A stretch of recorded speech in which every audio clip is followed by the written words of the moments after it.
No ha habido hasta estos momentos, este año cumplo 46 años de predicar esta palabra.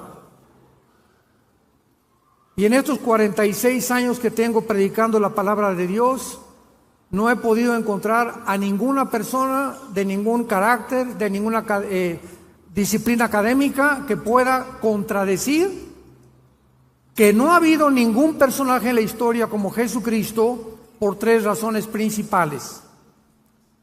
Número uno, Jesucristo es tan importante que celebramos su nacimiento. Ni de Buda, ni de Mahoma, ni de Zoroastro, ni de Mahatma Gandhi, nadie sabe cuándo nacieron estos líderes religiosos. Sin embargo, en la Navidad, aunque sabemos que no nació el 24 de diciembre, pero lo aprovechamos para poder dar testimonio, hasta los ateos no van a trabajar. Se cierran los comercios, hay un espíritu que a todos nos cubre de melancolía, queremos estar con la familia, comenzamos a intercambiar regalos unos con otros. ¿De dónde viene todo esto? De la Biblia. Todas estas costumbres y tradiciones vienen de la Biblia. Hace algún tiempo tuve una discusión con un ateo por radio y me dijo, de alguna forma tan burlona, yo ni siquiera creo que Jesucristo existió. Y le pregunté, ¿me puede decir qué fecha es hoy? 19 de mayo de 1991 me contestó. Y le dije, ¿desde cuándo comenzamos a contar? 1991. No sabía dónde esconderse. Volteaba a ver las lámparas, volteaba a los lados, hasta que me dijo, desde el momento que nació Jesucristo. El personaje tan importante de Cristo es tan impactante en la historia que la historia fue dividida por él. Y se cuenta la historia antes y después de Cristo. No es antes y después de Buda, antes y después de Zoroastro, antes y después de Mahoma, es antes y después de Jesucristo. Y en tercer lugar, es tan impactante la vida de este hombre que en esta semana que estamos celebrando por el amor de Dios, aunque para los cristianos todas las semanas son santas. Así que esta no es solamente la Semana Santa para nosotros, es para el mundo y la aprovechamos otra vez para dar testimonio. Pero la muerte de Cristo, el nacimiento de Cristo y la historicidad de Cristo son inigualables. Señores ateos que nos visitan, agnósticos, escépticos, estudiantes de la universidad. Y este hecho es simplemente para que te intereses en conocer la vida de este personaje. Antes de que yo fuera cristiano, me proclamé ateo, porque me decepcioné de la religión que mis padres nos heredaron. Me di cuenta de tantas cosas contradictorias que había, y lo que yo conocí fue la religión. Y cuando vengo a la Biblia, me encuentro por primera vez que este libro no es un libro religioso. El cristianismo no es una más de las religiones que existen. Esto es pura ignorancia de los politólogos, de los presentadores de la televisión, de historiadores que no tienen idea ni siquiera de las Sagradas Escrituras. Las religiones son sistemas inventados por los seres humanos para tratar de alguna manera de reconectarnos con los dioses, con la luna, con las estrellas, con el sol, o agarramos un tronco y un árbol y le damos la forma de un ser humano y nos hincamos ante algo que nosotros construimos o esculpimos. Esas son las religiones. Pero cuando venimos a la Biblia, venimos a Cristo, venimos a un hombre que se llama Jesús. Y tú puedes ser católico, mormón, evangélico y no tener una relación personal, diaria, viva, orgánica con la persona de Jesucristo. El hecho que vengas a la iglesia no te hace cristiano. Es como el hecho que si te vas a una fábrica de Volkswagen y trabajas en la Volkswagen, no sales hecho un carro Volkswagen. Entonces la iglesia es un lugar de reunión para aquellas personas que han decidido seguir a Jesús y quieren conocer más de la persona de Jesucristo. Hay un aspecto que quiero tratar en esta noche, científicamente, médicamente, de la persona de Jesucristo. Una de las preguntas más importantes que he tratado de hacer, estoy hablando en seminarios teológicos, en institutos bíblicos, en reuniones de psicólogos, como en el Ecuador tuvimos una con todos los psicólogos del Ecuador, mi esposa y yo hablando sobre la psicología y la Biblia, etcétera, etcétera, ha sido esta pregunta: ¿qué fue lo que le causó la muerte a Jesucristo? Y cuando ponemos la Biblia y comenzamos a investigar que la mayor parte de los crucificados, cuando estaban casi ya exhaustos, los soldados romanos tenían la orden del gobierno de romperles las rodillas, los meniscos de las rodillas, para que el crucificado, si no había muerto de desangramiento, muriera de asfixia. Entonces, al romperle los meniscos a los crucificados, se colgaba el cuerpo y ya no podían tener la fuerza para poder respirar ni exhalar. Morían asfixiados. Y eso garantizaba que al bajarlos de la cruz, estaban muertos. Porque si un soldado romano bajaba a un crucificado vivo, el soldado era también sentenciado a pena de muerte. Sin embargo, cuando Jesucristo estaba colgado en la cruz, el centurión romano, que era experto en muertes, se acerca a la cruz y él sabía que Cristo estaba muerto. Sin embargo, agarra una lanza y lo atraviesa del lado izquierdo al lado derecho, a través de todo el pecho de su cuerpo. Y Juan escribe en el capítulo 19: vi salir una gota de sangre mezclada con agua. Y a la luz de la cardiología moderna, porque en la Biblia encontramos las evidencias más antiguas de genética, química, antropología, paleontología, medicina, biología y cualquier disciplina académica que tú me quieras decir. La Biblia es más antigua que cualquier libro científico del siglo XXI. Quiero comentarles a ustedes, antes de desarrollar esta conferencia, el estudio médico realizado por el doctor William Edwards, patólogo de la Clínica Mayo de Rochester, Massachusetts. La Clínica Mayo, el Hospital General de Boston y el Hospital Hopkins son las tres instituciones que se clasifican como las mejores médicamente hablando y clínicamente del mundo entero. Ni en Inglaterra, ni en Francia, ni en Alemania, ni en ningún lado se pueden caracterizar con la fama que tienen estas instituciones clínicas, médicas, científicas. Este estudio del doctor Edwards apareció en la revista médica Diario de la Asociación Médica Americana, en inglés, Journal of the American Medical Association.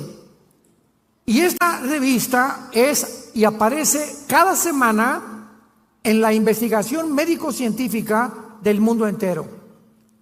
Escuchemos la opinión médica de una persona que no es cristiana, de un médico patólogo famoso en el mundo entero acerca de la muerte de Jesucristo. Número 1, la sangre que sudó en Getsemaní. La Biblia dice que cuando Cristo estaba en Getsemaní, fue tan intensa la presión que él tuvo espiritualmente que la sangre comenzó a salir de sus poros y de su piel. Y este médico dice lo siguiente: este fenómeno se llama hematohidrosis. Hematohidrosis, o sea, sudor sanguinolento, y ocurre en estados altamente emocionales, cuando la hemorragia de las glándulas sudoríparas ocasiona que la piel quede excesivamente frágil. Probablemente la pérdida sanguínea en el huerto de Getsemaní fue mínima. Sin embargo, la fragilidad cutánea resultante ocasionó más tarde en una gran pérdida sanguínea durante la flagelación. Veamos qué dice Mateo 26, versículo 36. Entonces Jesús llegó con ellos a un lugar que se llama Getsemaní. La palabra Getsemaní en el hebreo es Getsemana o Getsemaní, que significa el aceite prensado. O sea, cuando se aprietan las uvas, ¿verdad?, sale el líquido. Cuando se aprietan las aceitunas, sale el aceite de olivo. Y Getsemaní es el lugar donde él fue prensado, apretado. Y fue tan grande la presión psicológica y espiritual de Cristo para que la sangre haya salido de su piel en la hematodihidrosis. Es un fenómeno que los médicos explican por qué sucede. Estos se enrollaban en el cuerpo de la víctima cuando lo flagelaban. Los látigos romanos eran de 5 colas y tenían en las puntas plomo y tenían acero, y se enrollaban 4 o 5 veces alrededor del pecho y de la espalda, y cuando el soldado romano sacaba el látigo, desgarraba todos los tejidos subcutáneos del pecho y de la espalda, y quedaban las heridas en la superficie. Cuando Cristo fue acostado en la cruz, no tenía piel a frente ni tenía piel atrás. Completamente estaba desnudado de su piel, de los 39 flagelos que le implicaron el desangramiento que se inició en el huerto de Getsemaní. El grado de pérdida sanguínea, dice el médico Edwards, determina el tiempo que la víctima sobrevive en la cruz. La pérdida apreciable de sangre prepara el terreno para un estado de shock hipovolémico, que es un estado donde existe una discrepancia entre la capacidad de los vasos sanguíneos y su contenido. La hipovolemia significa disminución del volumen sanguíneo por pérdida de sangre o deshidratación. En otras palabras, después de los 39 latigazos que le dieron a Cristo, imaginémonos la pérdida de sangre que él sufrió.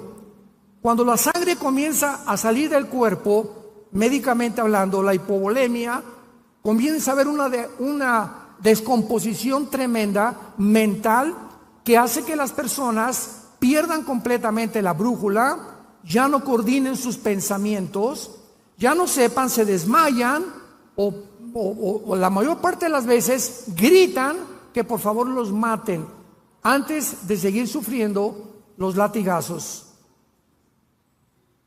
Jesús fue tan debilitado por los 39 latigazos que la Biblia dice que no pudo cargar el patibulum, o sea, el palo central de la cruz, porque desde el pretorio romano, donde fue flagelado, hasta el monte Calvario, había 800 metros, casi 1 kilómetro de distancia. Entonces, la pérdida de sangre en Getsemaní, la pérdida de sangre en los clavos y los latigazos que le dieron, porque le rasgaron la piel con clavos también los soldados, le impidió a Cristo, que tenía una salud excelsa, ¿verdad? Si era el Hijo de Dios, jamás se enfermó, comía pescado, comía miel, comía cosas, no bebía Coca-Cola, ni azúcares tampoco, pero estaba tan débil que tuvo una persona llamado Simón de Cirene que ayudarle a cargar el palo central de la cruz. Dice la Biblia que sus heridas en la espalda fueron cubiertas con un manto de púrpura, el cual, cuando llegó a la cruz y lo acostaron, le quitaron el manto y la piel que le quedaba fue arrancada, porque en los 800 metros que caminó hacia la cruz, se le pegó la sangre coagulándose con la tela del manto, y al quitarle el manto le desgarraron todo lo que le quedaba de piel. O sea que cuando lo acostaron a Cristo sobre la cruz, era completamente sin piel. Imaginémonos el dolor de la fricción de su carne viva con la madera del patíbulo.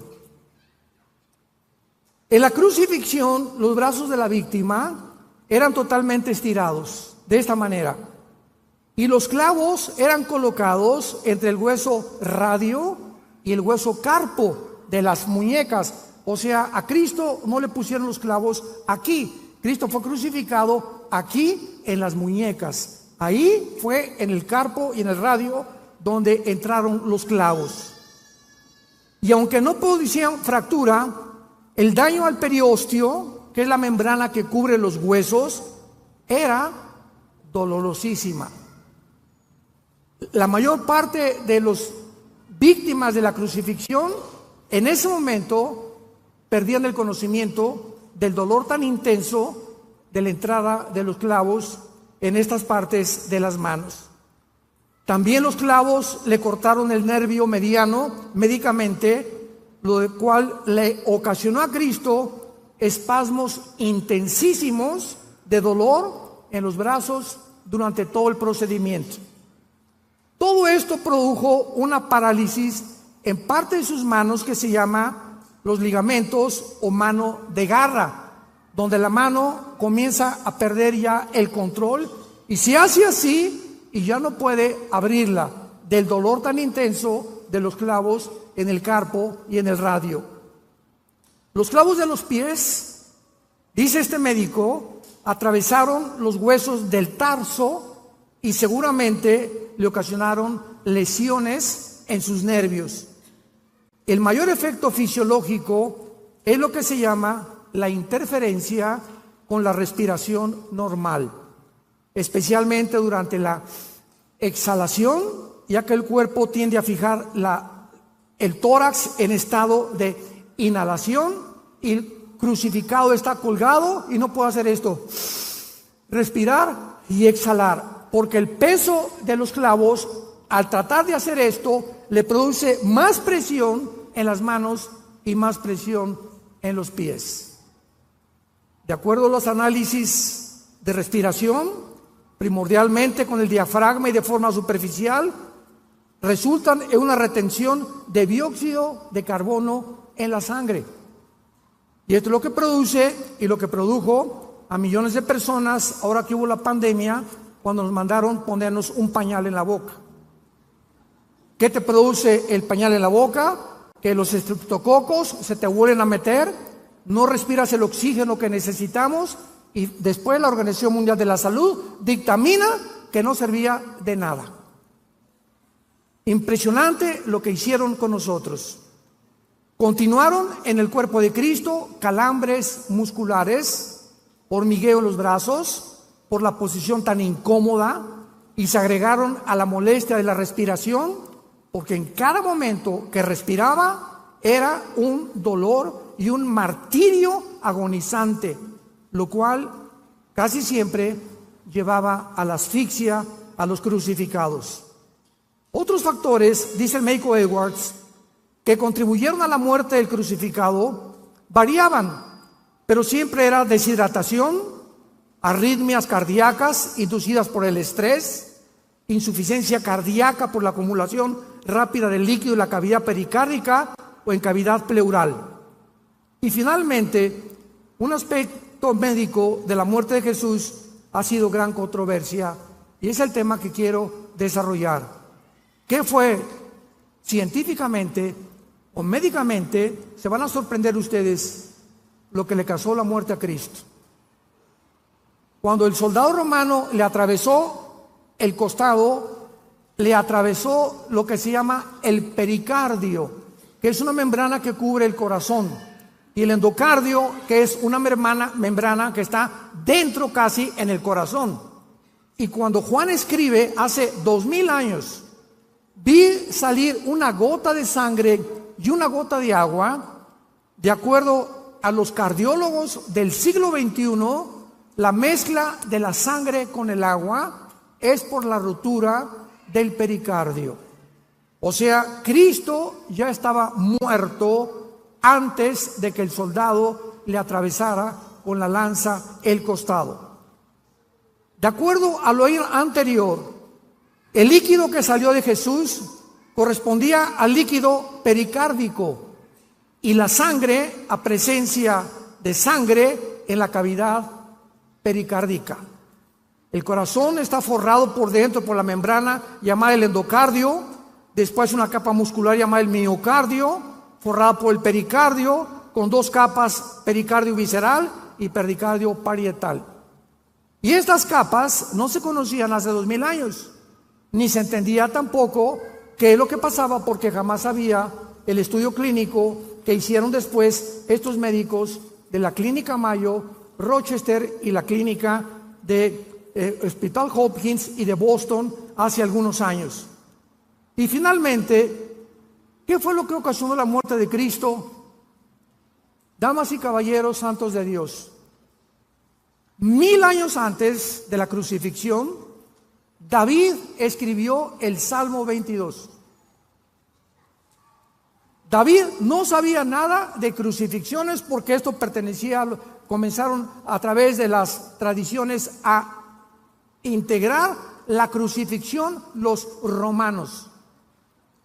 Y David escribe 1000 años antes de Cristo, en el Salmo 22, las palabras y la causa que le mostró a Cristo, o la razón que le causó a Cristo su muerte en la cruz. Y comienza el Salmo 22 diciendo: Elí, Elí, lama sabactani. Dios mío, ¿por qué me has desamparado? Que fue la última expresión de Cristo.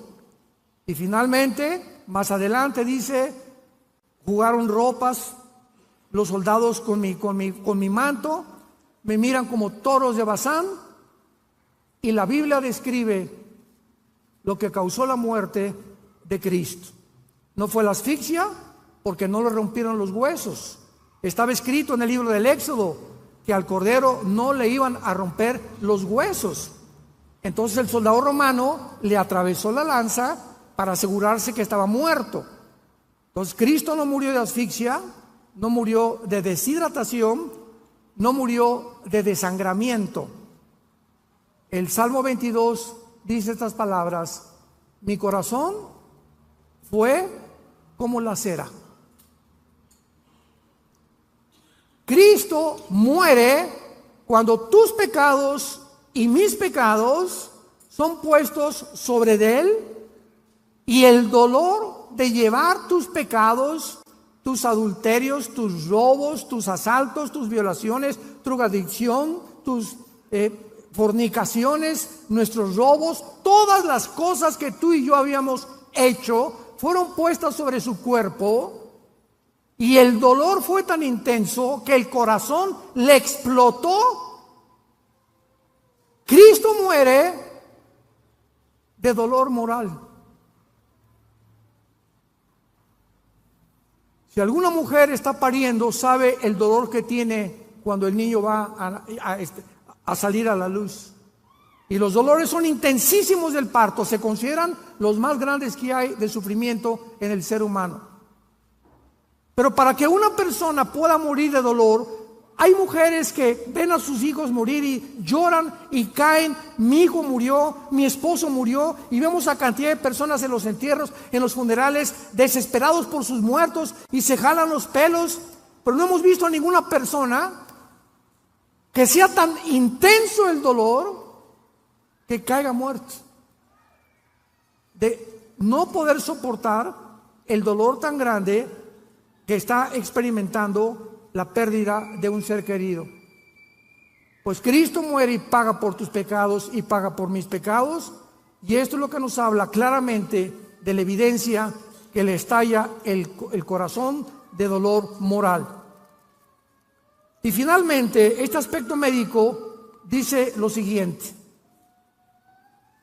las víctimas de crucifixión morían sofocadas casi siempre. Para acelerar la muerte, los romanos les rompían las piernas a las víctimas moribundas. Una vez que podían empujar las piernas contra el soporte de la madera que los sostenía y les ayudaba a levantar el pecho para respirar, los músculos exhaustos de la víctima ya no se podían mover más. La caja torácica y el diafragma para respirar, por lo que sobrevenía la asfixia inmediata a los crucificados. La Biblia dice que Jesús sufrió todos estos dolores y todos estos quebrantos simplemente para decirnos: te amo. Te amo. Dios te ama. De tal manera amó Dios al mundo, de tal manera amó Dios al mundo. No nos mandó palomitas ni nos mandó dinero. La manera en la que Dios manifiesta su amor a tu vida y a mi vida es Él no perdonando a su Hijo en la cruz para perdonarnos a nosotros. En Génesis capítulo 22, Abraham lleva a Isaac al monte Moriah a ofrecérselo a Dios. Y cuando Abraham levanta el cuchillo para matar a Isaac, un ángel le detiene la mano. Casi 3000 años después, la misma escena la vemos en el Monte de los Olivos. Se levanta el cuchillo para matar a Cristo y Dios no detiene la mano. Dios permite que su hija muera. Perdonó a Isaac y no perdonó a su hijo por ti y por mí, para decirte que te ama. Y si Dios te está diciendo que Él ha dado su vida por ti y por mí, ¿cómo no nos dará todas las cosas si nosotros se las pedimos y le seguimos en el temor de su vida en nuestro corazón? El temor de Dios es medicina a nuestro cuerpo y refrigerio a nuestros huesos. Largura de días y años de vida y paz te aumentarán. Y tú no puedes más que comprender algo. Yo siempre que he tenido en estos 46 años de vida predicando el Evangelio, cuando me asaltan dudas, porque las dudas nunca van a dejar de asaltarnos, es una guerra mental entre el bien y entre el mal. Mientras más memorizo la palabra y más la medito, es la única forma de poder contrarrestar mi ansiedad, mi estrés, mis preocupaciones. ¿Por qué? Porque si no pueden haber preocupaciones y la palabra de Dios en mi mente. Y tú escoge qué te va a gobernar: el estrés, la preocupación, la ansiedad, o en ese momento repite la palabra y comienzas a mencionar la palabra. Bendito sea el Dios y Padre Jesucristo, que nos hizo renacer para una esperanza viva por la resurrección de Cristo entre los muertos, para una herencia incorruptible y inmarcesible reservada para nosotros en los cielos. Y comenzamos a pronunciar la palabra de Dios y se va el ataque de Satanás de tu mente y de nuestra mente. Aquí es el campo de batalla. Tú eres lo que piensas. Somos el resultado de nuestros pensamientos. Dice Isaías 53, 700 años antes de Cristo. Lo más importante del pasaje de Isaías 53, para todos ustedes que estudian teología, es que está escrito en el pasado. Fue escrito 700 años antes de Cristo y se escribe como si ya hubiera pasado. Despreciado y desechado entre los hombres, varón de dolores, experimentado en quebranto, como que escondimos de él el rostro. Fue pasado, menospreciado y no lo estimamos. Ciertamente llevó, no dice llevará, llevó nuestras enfermedades, sufrió nuestros dolores, le tuvimos por azotado, por herido de Dios y abatido. Mas el herido fue tiempo pasado por nuestras rebeliones. Pregunta: ¿cómo es posible que se hable de un evento futuro en el pasado? Porque la Biblia es el único libro hiperdimensional. Señores científicos que nos acompañan, señores médicos, señores psicólogos y psiquiatras que están con nosotros. ¿Qué estoy diciendo? En 1940, más o menos, 43, Alberto Einstein descubrió una fórmula científica que revolucionó completamente la dimensión y las leyes de la física. E igual a mc al cuadrado. La energía es igual a la materia por la velocidad de la luz al cuadrado. Esta fórmula de Einstein revoluciona completamente nuestra vida, y qué impresionante que la Biblia se adelantó. Porque esta fórmula de Einstein implica que el tiempo no existe.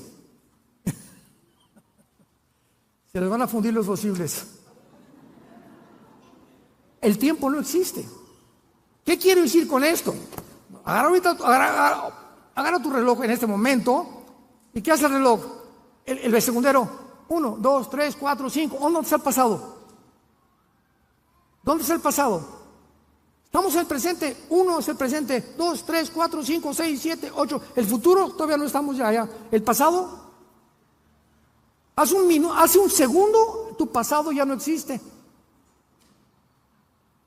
Hace 2000 años el apóstol Juan escribe el Apocalipsis, viaja el apóstol Juan 2000 años y ve al anticristo y la tercera guerra mundial. Juan regresa en el espíritu y el Apocalipsis ya está escrito lo que va a ser, no ha sido y será.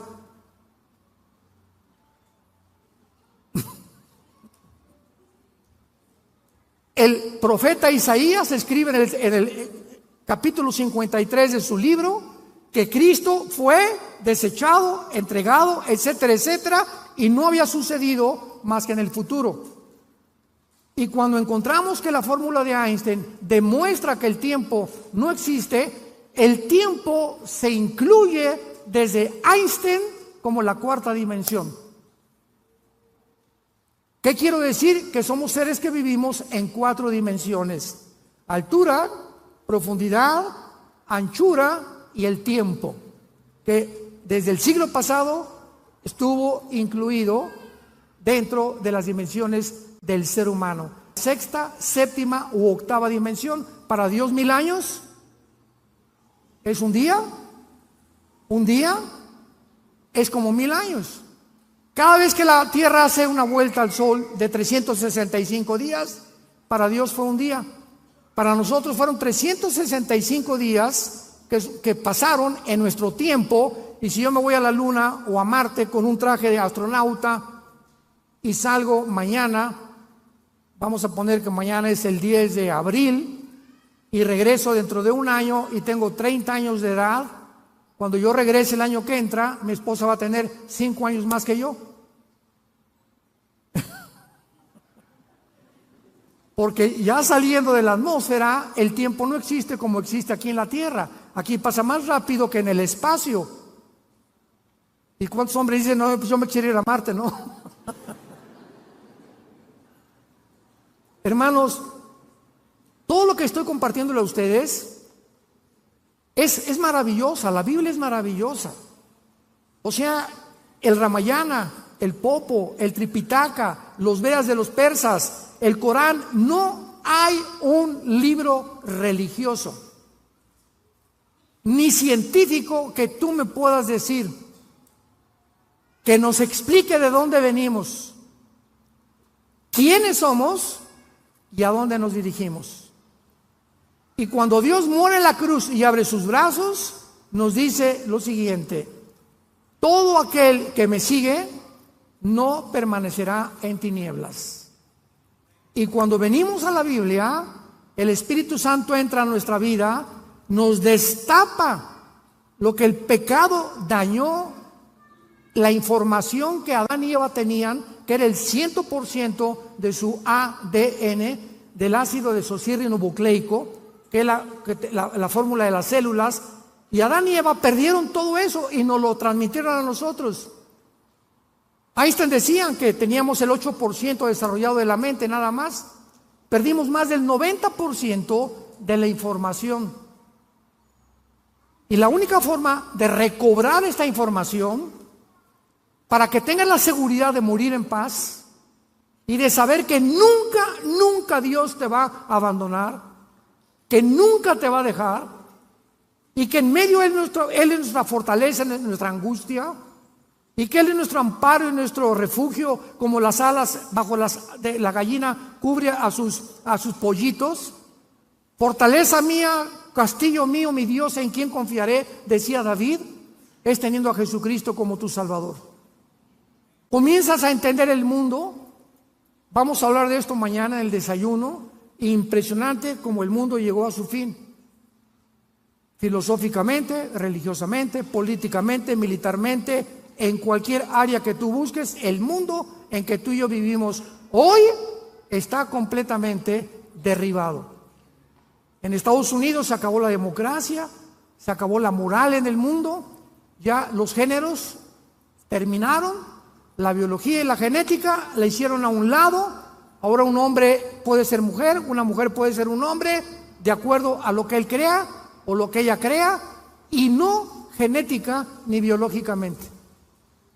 Es una locura, es un mundo de psicópatas, de sociópatas. Nunca el mundo había enloquecido al grado en el cual se encuentra actualmente. Y simplemente porque no tienen a Dios, porque hemos creído que podemos vivir sin Él. ¿Qué importancia tiene la muerte de Cristo para todos nosotros? En primer lugar, la muerte de Cristo fue el tema que más intrigó a los profetas hebreos.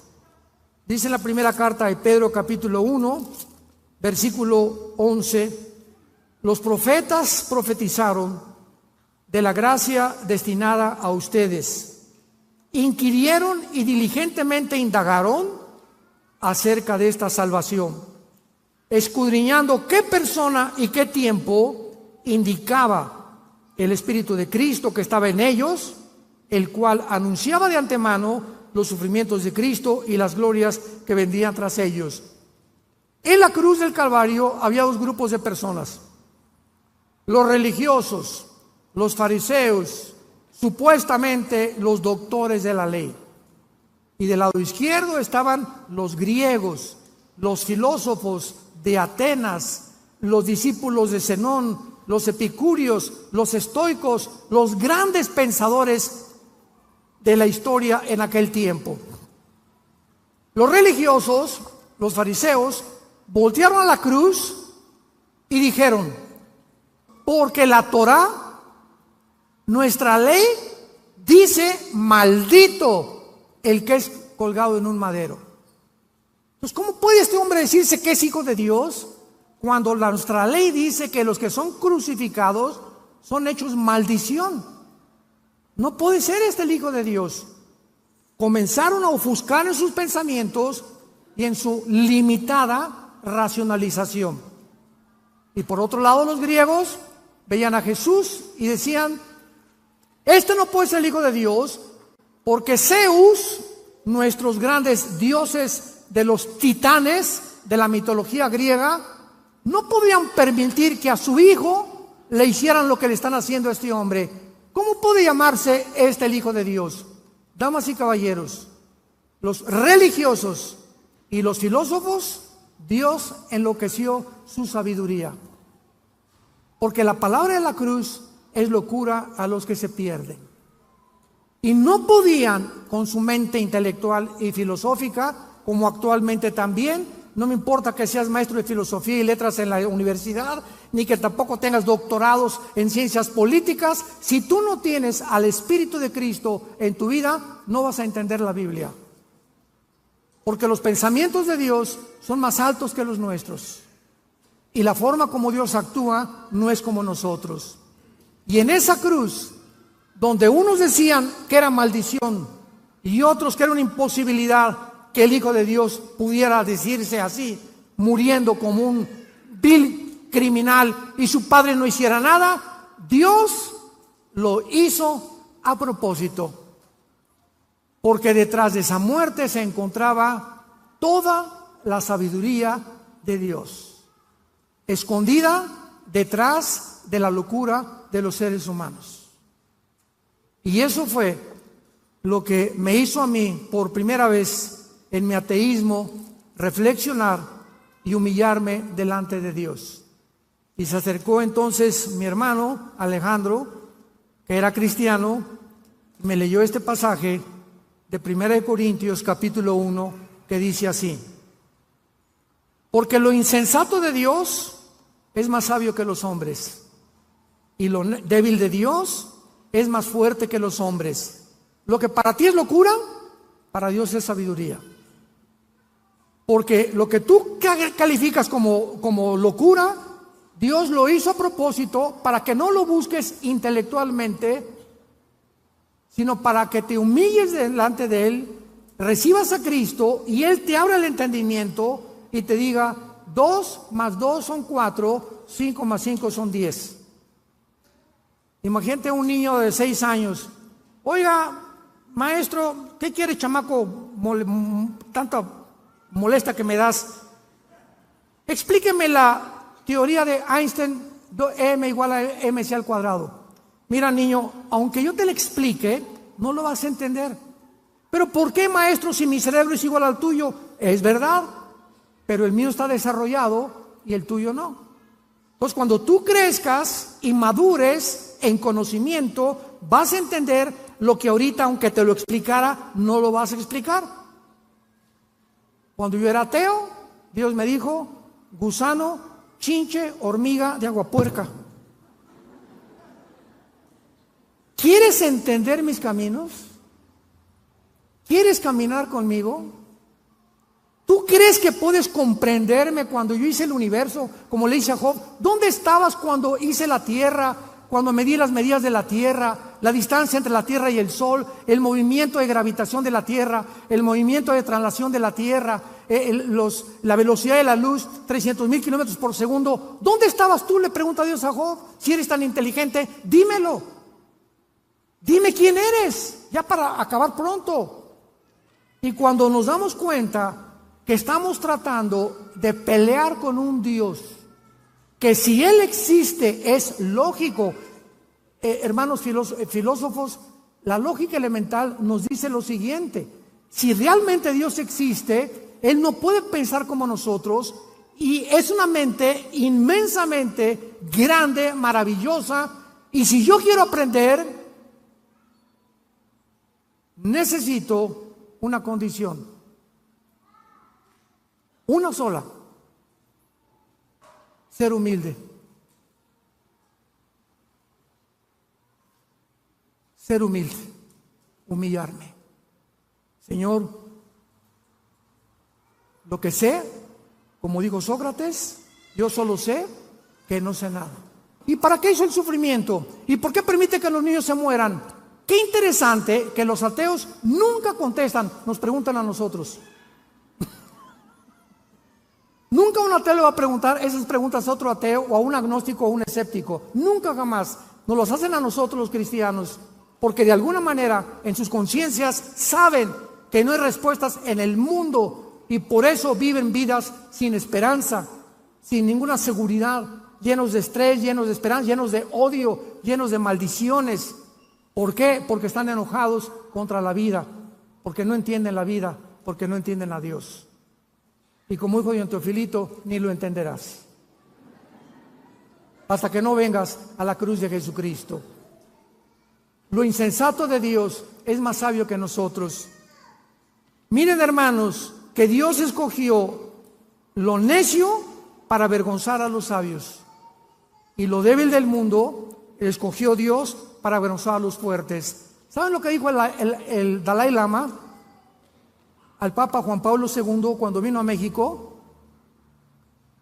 Le dijo al Papa, el Dalai Lama, a Juan Pablo II: yo pienso que Cristo se equivocó porque escogió a 12 pescadores iletrados y desleídos, como decía Cantinflas, que ni a la primaria fueron. Si hubiera escogido personas inteligentes, dijo el Dalai Lama, como yo, que soy filósofo y pienso, y la política y por aquí y por allá, Cristo no hubiera muerto crucificado. Jesús, María y José y el burrito que los acompaña.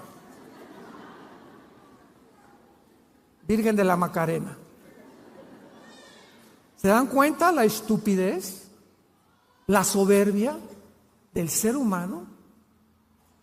Y a propósito, Cristo escoge a esos hombres desleídos y deslustrados, ignorantes, para que cuando se enfrentaron al mundo, el mundo se maravilló y decían: ¿quiénes son estos pescadores que se enfrentan con denuedo y con valor al César y a los filósofos y a los epicúreos y a los estoicos y a Zenón los filósofos, y los retan diciendo que Jesús murió, que resucitó, y a estos hombres que no fueron ni terminaron la primaria fueron los que cambiaron el Imperio Romano. Nunca un impacto tan grande en la historia había sido hecho por 12 hombres vulgares y pescadores. Y Dios lo hizo a propósito para avergonzar a los sabios.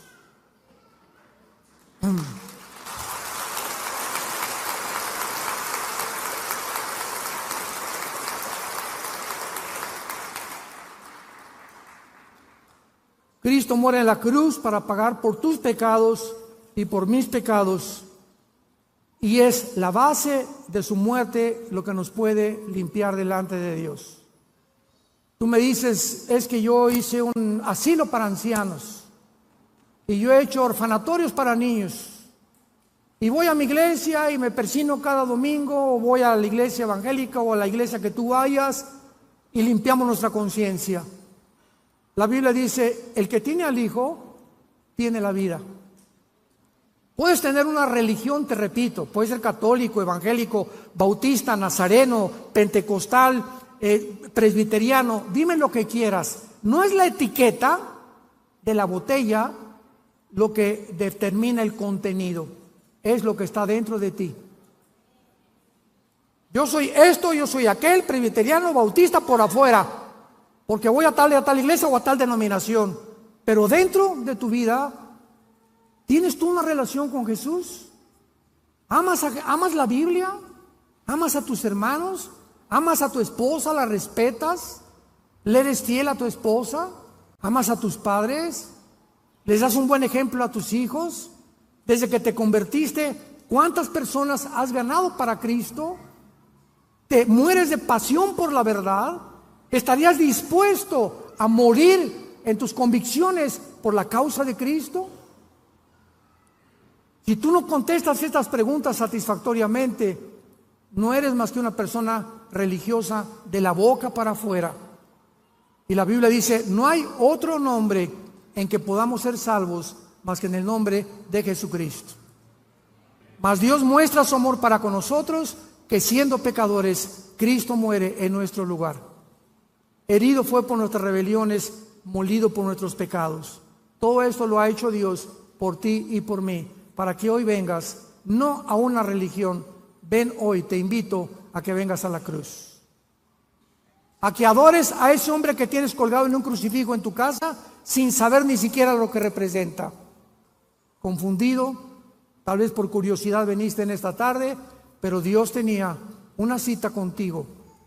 Dios te ha hablado en esta noche para que tú le puedas entregar tu vida a Jesucristo, arrepentirte de tu vida y considerar, si tú mueres en esta noche, un accidente, una embolia cerebral, un ataque al corazón, un accidente de tráfico, una bala perdida, tú te condenas en el infierno.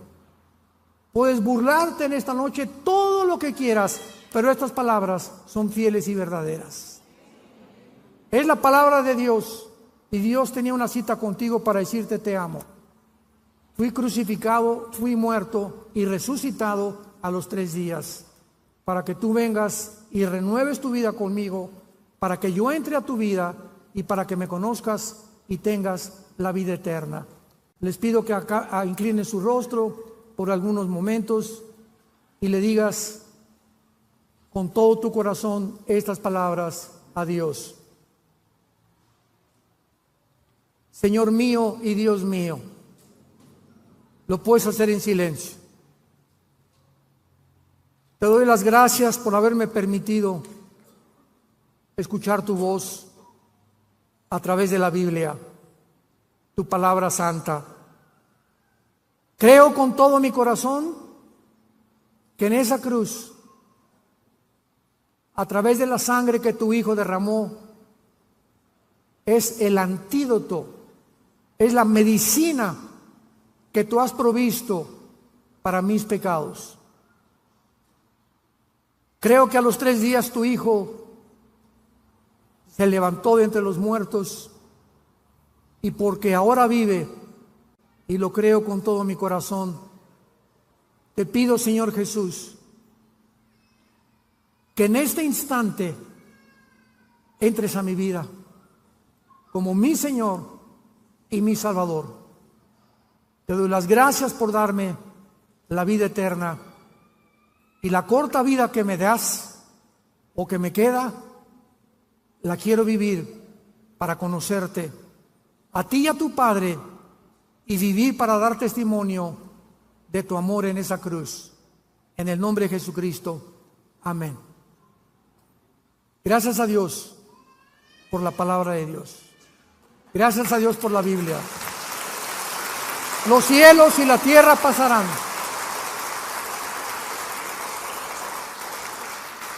los cielos y la tierra pasarán, pero mis palabras permanecerán. Todos los sistemas filosóficos del mundo estamos viendo que están derribados. Todo se está derrumbando a nuestro alrededor. El petróleo, el peso, la democracia, el capitalismo, el comunismo, el socialismo, todo, la ciencia, la sexualidad, todo ante nuestro alrededor se está derribando.